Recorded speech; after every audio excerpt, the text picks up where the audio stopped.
Good morning, students. Now we were doing lesson 6, physical and chemical changes. In that we had reached page number 63, that is explosion. From that we have to start now further. So let us read further. Explosion of a firework. Firework मतलब क्या, पटाखे जो आप जलाते हो वो. Firework is a chemical change. You know that such an explosion produces heat, light and sound. Heat, light, sound and unpleasant gases. Pollution भी वो create करता है, right? Firecrackers जलाने से. Gases that pollute the atmosphere. That is why you are advised not to play with fireworks. Fireworks से खेलना नहीं है. Be very careful while lighting firecrackers because you might get burnt also. When food gets spoiled it produces a foul smell. जब food ख़राब हो जाता है तो उसमें गंदी बदबू आती है, right? Shall we call this change a chemical change? Yes, because the quality of the food changes. उसमें एक अलग तरीके से टेस्ट में चेंज आ जाता है, स्मेल में चेंज आ जाता है. That means it is a chemical change, right? Okay, further. You must have noticed that a slice of an apple acquires a brown color if it is not consumed immediately. अगर उसको जल्दी से नहीं खाओगे, कोई भी फ्रूट होता है, आप उसको कट करके रख के रखो और फिर थोड़ी देर के बाद क्या होगा, उसका कलर चेंज हो जाता है. क्यों ऐसा होता है? Because the vitamins and minerals which are there in the fruit, they react in the with the atmospheric oxygen, and what happens, oxidation हो जाता है. Oxidation happens because of which those nutrients go away from the fruit. इसीलिए ऐसा बोलते हैं कि ज़्यादा fruit juices नहीं पीने चाहिए. क्या करना चाहिए? इंस्टेड फ्रूट को फ्रेश कट करके तुरंत खा लेना चाहिए, right? If you have not seen this change in color, cut a fresh slice of apple and keep it away for some time. Repeat the same activity with a slice of potato or brinjal. काला पड़ जाएगा potato or brinjal, right?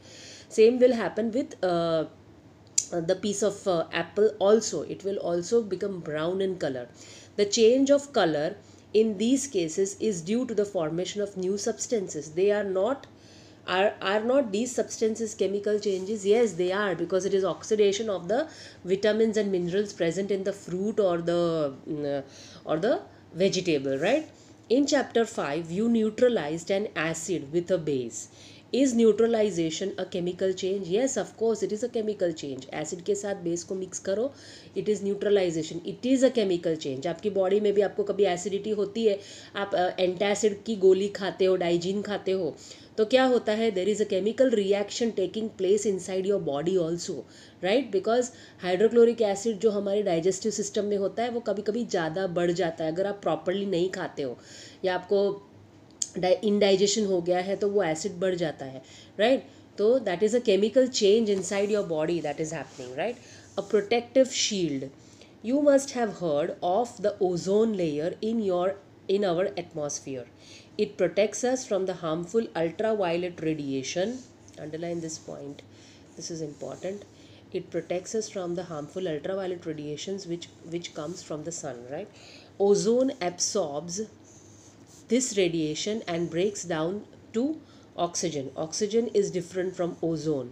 Can we call the breaking down of ozone a chemical change? Actually oxygen को O2 की तरह denote करते हैं formula में. O2 मतलब 2 atoms of oxygen are there in one molecule, right? And ozone is O3. ज़्यादा difference नहीं है पर दोनों अलग अलग होते हैं. There are 3 atoms of oxygen in ozone, right? That way it is. So if ultraviolet radiation were not absorbed by ozone, it would reach the earth's surface and cause harm to us. क्या होता है? Ultraviolet radiation से UV radiation से harm होता है हमको, right? हमारी skins के ऊपर प्रॉब्लम्स हो सकते हैं या दूसरे इश्यूज हो सकते हैं अल्ट्रावायलेट रेडिएशन की वजह से.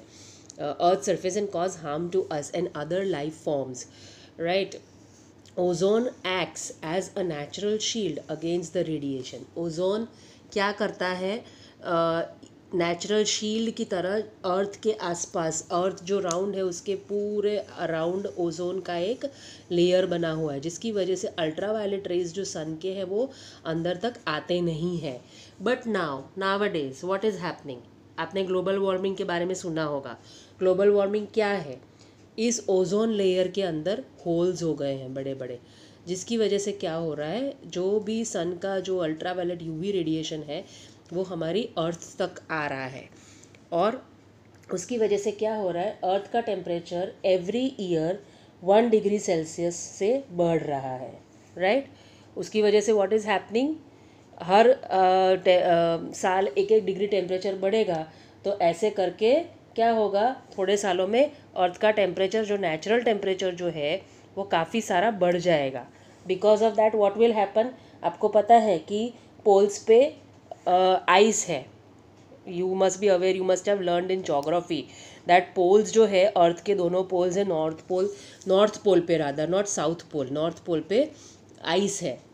तो this ice has started melting because of this rise in temperature. तो धीरे धीरे जैसे ये आइस मेल्ट होगा, वैसे कि वैसे वैसे क्या होता जाएगा, जो समुंदर का लेवल है, द लेवल ऑफ क्या बोलते हैं, कोस्टल एरिया में जहाँ पे समंदर लैंड के पास है एकदम, राइट, वहाँ पे उसका लेवल बढ़ता जाएगा। Because of that some area, some land will be submerged in water, right. This entire thing ये क्यों हो रहा है, बिकॉज हमारी व्हीकल्स में से हार्मफुल गैसेस रिलीज होते हैं। कौन से gases, sulphur dioxide, nitrous dioxide, SO2 and NO2, ये सब हमने किया है, राइट। क्लोरोफ्लोरोकार्बन्स रिलीज होते हैं, तो इसकी वजह से ये ओजोन लेयर जो है यहाँ पर वो डैमेज हो रहा है, और उसकी वजह से ये सब रिएक्शन उसका आ रहा है। This reaction is called global warming, right. What is it called, global warming, यानी पूरा ग्लोब, हमारा जो अर्थ है वो पूरा वार्म हो रहा है, उसका टेम्परेचर बढ़ रहा है, और उसकी वजह से क्या हो रहा है, the ice is melting and this might result in to submerging of the coastal areas in the sea level, in the sea water, right. So that is possible. It is happening very slow, but still it is happening. तो अगर अभी उसको नहीं रोका हमने right time पे, तो ये ज़्यादा जल्दी हो सकता है आगे फ्यूचर में, right. So we need to take steps. So all the countries are taking steps to prevent this situation, right.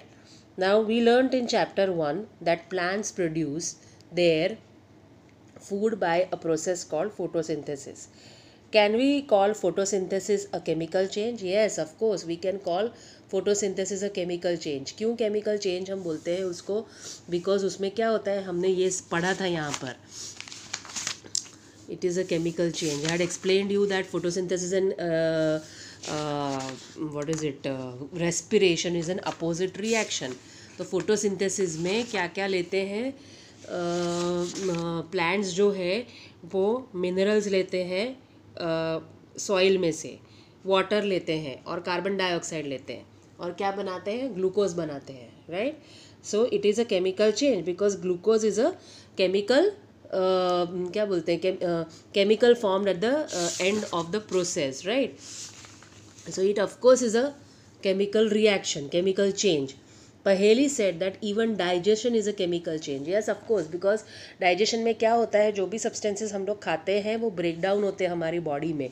So जो existing substance है, for example आपने दाल चावल खाया तो दाल चावल जा कर के अंदर break down होगा और उसके simpler substances बनेंगे, और फिर उसका absorption, assimilation हमारी body में होगा, और जो भी waste matter होगा वो हमारी body से excreta के थ्रू एग्जिट करेगा, right. So this is entirely a chemical process. Now let us study further rusting of ion. Rusting of ion यानी आयन जो बाहर इसके साथ रिएक्ट करता है ऑक्सीजन और वाटर के साथ और गंज लग जाता है, that is called rusting of iron. That we have also earlier also done it in the previous lesson. Now let us study here. Let us get back to rusting. This is one change that affects iron articles and slowly destroys them. Since iron is used in making bridges, ships, cars, truck bodies, and many other articles, the monetary loss due to rusting is huge. Monetary loss मतलब बहुत पैसा डूब जाता है ये rusting की वजह से, बहुत लॉस होता है आर्किटेक्ट्स और बिल्डर्स को. The process of rusting can be represented by the following reaction. Iron plus oxygen from the air plus water will give you rust, that is iron oxide, that is Fe2O3, right. For rusting, the presence of both oxygen and water or water vapor is essential. Water vapour होना चाहिए, हवा में पानी होना चाहिए तो ही ये possible है, और ऑक्सीजन होना चाहिए, right. In fact, if the content of moisture in the air is high, which means if it is more humid, जब ज़्यादा ठंडक वाला सीज़न होता है, जैसे अभी बारिश हो रही है तो हवा में ह्यूमिडिटी बहुत ज़्यादा होती है, तो rusting becomes faster. So, how do we prevent rusting? Prevent iron articles from coming in contact with oxygen or water or both. Ion articles जो होते हैं उनको अगर पानी के कांटेक्ट में नहीं आने दिया जाए या ऑक्सीजन के कांटेक्ट में नहीं आने दिया जाए तो रस्टिंग को रोका जा सकता है, right. One simple way is to apply a coat of paint और ग्रीस. कोई भी क्या टाइप का पेंट लगाते हैं, पेंट लगा देंगे, वो आयन को कवर कर देंगे, तो आयन डायरेक्टली कांटेक्ट में आएगा नहीं हवा के, right. So then we can stop it. और ग्रीस तो इतना चिकना होता है कि it is not possible that the iron piece can come in contact with air or water. In fact, these coats should be applied regularly to prevent rusting. और ये regularly करते रहना पड़ेगा, थोड़े थोड़े टाइम के बाद वो निकल जाता है. अगर आप पेंट भी लगाते तो पेंट भी आपको रीपेंटिंग करते रहना पड़ेगा. Another way is to deposit a layer of a metal like chromium or zinc on iron. दूसरा क्या तरीका है, आयन के ऊपर क्रोमियम या जिंक जो रस्ट नहीं होते, कोरोड नहीं होते, ऐसे मेटल्स को उसके ऊपर कोटिंग कर सकते हैं to stop it from getting corroded. Now what is it? Oh, that is why my friend Rita is always complaining about iron articles rusting so fast. She lives near the coast. Coast के पास रहती है तो क्या होगा, वहाँ पे coast के पास ह्यूमिडिटी ज़्यादा होती है हवा में, मतलब समंदर के पास, बीच पे, राइट. बीच पे जो रहते हैं, कोस्ट लाइन पे जो रहते हैं, वहाँ पे उन लोग को ये प्रॉब्लम बहुत ज़्यादा फेस करनी पड़ती है because moisture is more in the air. Now further, this process of depositing a layer of zinc on iron is called galvanization. What is it called? Process of depositing a layer of zinc on iron is called galvanization. The iron pipes we use in our homes to carry water are galvanized to prevent rusting. Iron pipes जो घर में use होती है, अभी आजकल तो सब जगह पे पीवीसी आ गया है, बट अर्लियर पुराने ज़माने में आयरन पाइप्स यूज़ होती थी, तो उसको गैल्वेनाइज करके यूज़ करते थे ताकि आयरन में से पानी जाएगा तो वो रस्ट नहीं हो जाए, राइट. उसको एक कवर जिंक का लगाते थे या इसका लगाते थे, क्रोमियम का, और फिर उसको यूज़ करते थे. वो गैल्वेनाइज्ड पाइप्स होती थी. Okay, now further, you know that ships are made of iron and part of them remains under water. ships भी आयन से बनी हुई होती है जो समंदर में जाती है, तो उनका भी एक पोर्शन हमेशा सबमर्ज्ड रहता है पानी के अंदर. on the part above water also water drops keep clinging to the ship's outer surface, right. जो ऐसी वेव्स आती रहती है तो वेव्स की वजह से ऊपर वाले पोर्शन पे भी पानी कांस्टेंट कांटेक्ट में रहता है. Moreover, the water of the sea contains many salt. Sea के water में बहुत सारा salt होता है, right. The salt water makes the process of rust formation faster. उससे क्या होता है, salt water से क्या होता है, rust formation बहुत जल्दी होने लगता है.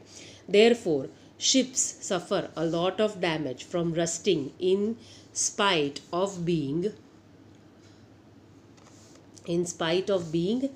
पेंट किया हुआ होगा तो भी शिप का सामान है ना फटाफट ये रस्ट होने लगता है. क्यों? बिकॉज बार बार वो सॉल्ट वाटर के कांटेक्ट में आता रहता है. So much so that a fraction of ships iron has to be replaced every year. कुछ ना कुछ उसमें रिप्लेसमेंट हर साल करना ही पड़ता है शिप में. Can you imagine the monetary loss to the world? कितना शिपिंग इंडस्ट्री को लॉस होता होगा, right, because of this problem. So always you have to keep on replacing and covering the iron things which are used in the ship. Now further, let us read this note. What is it given? Stainless steel is made by mixing iron with carbon and metals like chromium, nickel and manganese. It does not rust. Stainless steel यानी जो हम अभी घर पे use करते हैं, steel के काफ़ी सारे बर्तन होते हैं जिसमें आप कभी कुकिंग भी करते हो, दूध भी गर्म करते हो, right.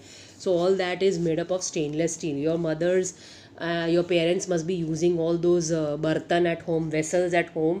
They are all made up of stainless steel, right.